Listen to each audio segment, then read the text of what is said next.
আল্লাহর এক দরবেশ বান্দা এক বট গাছের নিচে বিশ্রাম করতেছিলেন আর সূরা মুলক পড়তেছিলেন।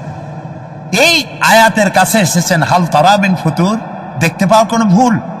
শুয়ে শুয়ে বলতেছে, আল্লাহ তোমার সৃষ্টি জগতে তো ভুল ধরার কোনো উপায় নাই, কেউ ধরতে পারবে না, তবে আমার চোখে একটা জিনিস বেমানান মনে হয়। ভুল ধরতে কারো ক্ষমতা নেই, একটা জিনিস আমার কাছে বেমানান লাগে।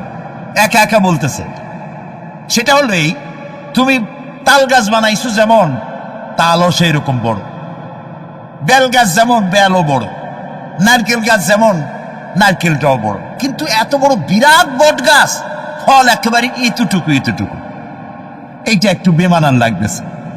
এই চিন্তা করতেছে দরবেশ সাহেব, হঠাৎ করে একটু বাতাস এসে গাছের ডাল আন্দোলিত হয়েছে, একটা আধা পাকা বটের ফল অনেক উঁচু থেকে ছিঁড়ে এসে দরবেশের নাকের উপরে পড়ছে, নাকটা জ্বলে উঠছে।